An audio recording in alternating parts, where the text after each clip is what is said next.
हमारे साथ कार्यक्रम में शामिल हो रहे हैं बाजार के जाने माने दिग्गज एमके इन्वेस्टमेंट मैनेजर्स के डायरेक्टर और chief investment officer Manish Sonthalia साहब। 20 साल से ज़्यादा लंबा गहरा अनुभव है आपका इक्विटी फंड मैनेजमेंट और रिसर्च का। भारतीय बाजारों पर तगड़ी रिसर्च करते हैं और इससे पहले आप मोतीलाल ओसवाल के CIO के तौर पर काम कर चुके हैं और SKP सिक्योरिटीज़ में वाइस प्रेसिडेंट के तौर पर भी अपनी सेवाएं दे चुके हैं। आपने MBA की डिग्री हासिल की है कोलकाता से। उसके अलावा आपने ICW की डिग्री हासिल की है, CA की डिग्री हासिल की है, कंपनी सेक्रेटरी। मनीष जी, कोई छोड़ी डिग्री, कोई बाकी डॉक्टर के अलावा, मतलब कॉमर्स वाली तो सारी हो गई होगी। ये सब अब कुछ मायने नहीं रखता है। अरे सर, क्या बात करें, कैसे नहीं। जो नहीं कर पाए उनको पूछो मायने कितना रखता है, आप करने के बाद आपको फील हो रहा है। लेकिन बधाई हो आपको।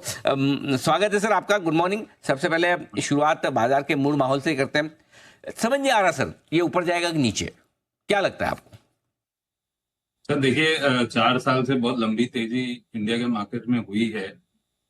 मेरे हिसाब से तो थोड़ा सुस्ताने का टाइम आ गया है मार्केट्स में, क्योंकि अर्निंग्स ग्रोथ तो है नहीं और दुनिया में बहुत उथल पुथल है।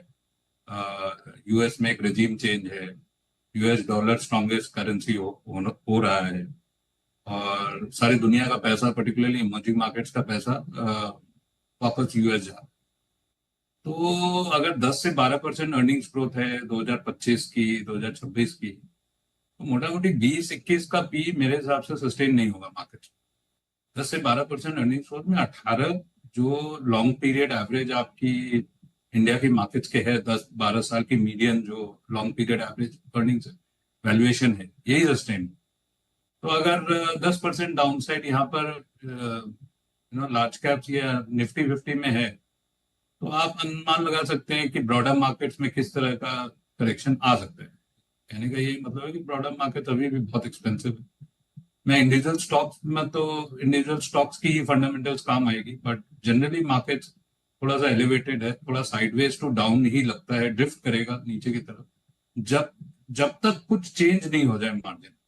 एंड चेंज क्या हो सकता है, या तो इंडिया का रुपया थोड़ा डिप्रिशिएट हो जाए तो ये FIs की सेलिंग थोड़ी रुक सकती है, या फिर गवर्नमेंट की मैसिव स्पेंडिंग शुरू हो जाए, जो कि बातें हो रही है, बट पता नहीं कैसे होगा। जो बजट का एलोकेशन है, अब 4 महीने ही बचे हैं, तो अभी भी मतलब 6 लाख करोड़ की स्पेंड हुई, अभी 5 लाख करोड़ का स्पेंड बाकी है, क्योंकि यहाँ पर एक लैग है और उसके कारण GDP ग्रोथ जो आज की डेट में भी FY25 की सब एजेंसियां 7% ग्रोथ मान रही है, मेरे हिसाब से तो जनवरी तक आते आते ये 6.25 6.5 तक हो जाएगी।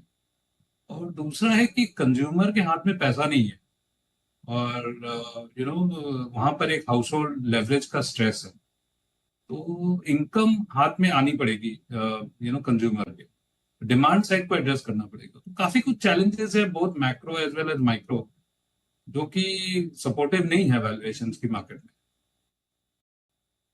तो थोड़ा थोड़ा धीमे और जा सकते हैं। इस धीमे धीमे नीचे जाने में जो 10-11% का करेक्शन हमने टॉप से देखा 23,300 के आसपास, उतना काफी है या वो लेवल भी तोड़कर और नीचे 5 से 10% का करेक्शन आना कोई बड़ी बात नहीं?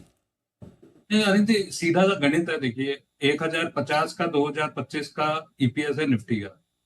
अगर आप उसमें 12% ऐड करते हैं 2026 के नंबर्स को, तो 1175 होता है। और एक साल और आगे जाते हैं, 2027 का 12% अगर, क्योंकि आज की डेट में तो 12% ही दिख रहा है, बाद में गवर्नमेंट की स्पेंडिंग हो जाए, बहुत काफी कुछ चेंज हो जाए तो हम जोड़ लेंगे बाद में, पर आज की डेट में 2027 भी 12% ही दिख रहा है। तो 1175 में अगर आप 12% और जोड़ते हैं तो 1315 होता है। तो 2026 और 2027 का अगर आप एवरेज लें तो 1245 होता है EPS का। और उसको अगर आप 18 से मल्टीप्लाई करते हैं तो मोटा मोटी 22,500 का निफ्टी का लेवल जाता है। अब यहाँ पर अभी हम 24,000 पर बात कर रहे हैं, तो उतना डाउन साइड डेफिनेट। इससे क्या होता है कि ये नहीं बोल रहा हूँ कि जाएगा ही मार्केट, पर वहां अगर जाता है तो मार्जिन ऑफ सेफ्टी इंडिया के मार्केट में बहुत अच्छी हो जाती है। या फिर इंडिया का रुपया थोड़ा कमजोर हो जाए, क्योंकि FIs तो पूरे इमर्जिंग मार्केट्स में बेच रहे हैं और इंडिया की जो करेंसी है वो रिलेटिवली दूसरी करेंसी के पॉइंट ऑफ व्यू से काफी स्ट्रॉन्ग मेंटेन। तो एक व्यू ये भी है कि इंडिया का करेंसी इतना स्ट्रांग है, इसीलिए FIs की सेलिंग रुक नहीं रही। तो ये सब चीज में क्या चीज क्रिस्टलाइज होगा जहां मार्केट संभल जाएगा, ये आने वाले दिनों में ही पता चलेगा। तो 22,500 अच्छा लेवल। अच्छा, 22,500 आ जाए तो फिर खरीदने के लिए, पैसा लगाने के लिए अच्छा मौका है? और अगर हाँ, तो आप कहाँ निवेश करना पसंद करेंगे? और इस प्रोसेस में कम क्या गिरेगा, और अगर बाजार बढ़ा तो ज्यादा क्या बढ़ेगा? देखिए अनिल जी, रुपया काफी कमजोर होने की संभावना है, क्योंकि लास्ट 5-6 साल में रुपया जो हिस्टोरिकली 3 या 4% का डेप्रिसिएशन डॉलर के अगेंस्ट में होता था, वो हुआ नहीं है। अगर वो डेप्रिसिएशन होता है, जितने export oriented sector, particularly IT, pharma, ये काफी बेनिफिट में रहेंगे। ऑफ कोर्स आप ये कह सकते हैं कि न्यू रेजिम जो यूएस में आई है, वो H1B वीजा को क्या करेंगी, लॉज और टाइटन होंगे, नंबर ऑफ वीजास कम होंगे, वो आने वाले दिनों में पता चलेगा। पर वो सब 2025 जनवरी की बात है। तब तक मोटा मोटी यही समझ में आ रहा है कि जो एक्सपोर्ट ओरिएंटेड सेक्टर्स वो रिलेटिवली आउट परफॉर्म करेंगे। बैंकिंग सेक्टर जहां अर्निंग्स ग्रोथ ठीक है और काफी सस्ते हैं, काफी दिनों से सस्ते हैं, ये पार्किंग एलोकेशन होना चाहिए जो भी फंड है डिफेंसिव, क्योंकि यहाँ पर वैल्यू डेफिनेटली है। और जो चौथा मुझे Q2 के नंबर्स में समझ में है कि जितनी कैपिटल मार्केट एंटिटीज है, नेक्स्ट 4 या 5 साल के पॉइंट ऑफ व्यू से देखें तो यहाँ पर प्रॉफिट ग्रोथ बहुत नॉन लीनियर होगी और एक स्ट्रक्चरल पी रेटिंग की गुंजाइश है, क्योंकि सब टेक्नोलॉजी को लेवरेज कर रहे हैं, सब प्लेटफॉर्म कंपनीज है। रेवेन्यू तो इनकी बढ़ेगी बढ़ेगी नेक्स्ट 5 साल में, पर कॉस्ट लाइन आइटम इतना नहीं बढ़ेगा। तो जितनी कैपिटल मार्केट फेसिंग एंटिटीज है जो प्लेटफॉर्माइज्ड है, वहां पर काफी वेल्थ क्रिएशन का स्कोप बनता है।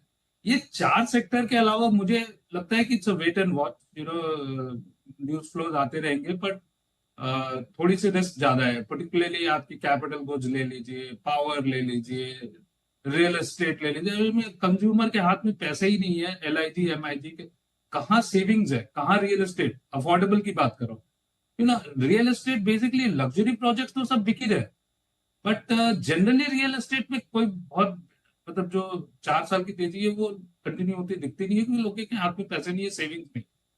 तो ये सब सेक्टर्स में थोड़ी कॉशियसनेस की बहुत जरूरत है। ओके, तो ये बहुत इंटरेस्टिंग बात आपने की कि कहाँ सावधान रहना है और कहाँ पैसे लगाने का मौका ढूंढना है आपको। इसके साथ ही FIs की बिकवाली पर एक बार आपसे राय लेना चाहता हूँ। अब तक तो घरेलू फंड्स, घरेलू इन्वेस्टर्स डटे हुए थे, लेकिन अब थोड़े थक रहे हैं, थोड़ा परेशान हो रहे हैं, राइट? अब लग रहा है कि वो कॉन्फिडेंस नहीं आ रहा है, लग रहा है कि क्या करें, कभी भी लोग वापस आ जाते हैं बेचने। क्या लग रहा है, क्या दिसंबर से जनवरी से सेलिंग रुकेगी, खरीदारी आएगी सर? अनिल जी देखिए, मुझे जो लगता है कि FI की सेलिंग तभी होगी जब रुपया थोड़ा सा यहां से कमजोर हो।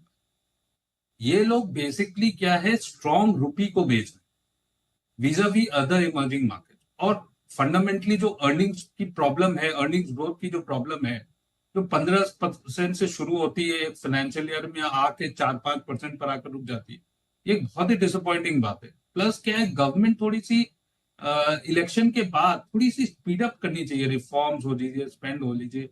ये सब में प्रॉब्लम के कारण क्या है कि जो इंडिया का जो करेंसी का लेवल है, मेरे हिसाब से थोड़ा सा वीक होना चाहिए। वीक होगा तो ही इनकी इक्वालिटी। और आप बिल्कुल सही कह रहे हैं कि लास्ट 4 या 5 साल से जो बाय ऑन डिप्स है, हर जो गिरता है उसमें ले लीजिए पैसे बन जाते हैं, यहाँ पर एक फटीग फैक्टर आ गया। और चूंकि मिड कैप स्मॉल कैप में अभी भी बहुत फ्रॉड है, 2007 ले लीजिए आप, 2013 ले लीजिए, वहां से हम 2 टाइम्स मोर एक्सपेंसिव है मिड एंड स्मॉल कैप। 20 का पी था 2007 में small cap mid cap index का, आज की डेट में 40 के ऊपर का पी है। ये सब क्यों है कि रिटेल फ्लोज को बहुत ज्यादा कॉन्फिडेंस है। पर कोविड के बाद एक हमने मंदी का साइकिल देखा ही नहीं है इंडिया के मार्केट्स में। तो ये अज्यूम कर लेना कि जो रिटेल फ्लोज, SIP फ्लोज जो हर महीने कंटिन्यू हो जाएंगे, ये एक बिहेवियरल पॉइंट ऑफ व्यू से देखने वाली बात हो। समझ में आता है कि फाइनेंशियल लिटरेसी इंडिया में बढ़ गई है, मार्केट्स की तरफ झुकाव बढ़ गया है, फिक्स डिपॉजिट में इन्फ्लेशन को बीट करने लायक रिटर्न नहीं, ये सब सही बात है। पर जो ब्रॉडर मार्केट्स में रुपया आ रहा है रिटेल का, वहां पर वैल्यूएशन का कंसर्न है। और अगर FI की कंटिन्यूअस सेलिंग होती है तो ये SIP फ्लोज कितना दिन मेंटेन रहेगा, ये आने वाले दिनों में हम देख सकें। ये है पूरा का पूरा आपके लिए फ्लोस पर एक्शन। मनीष जी, बहुत बहुत धन्यवाद आपका समय देने के लिए।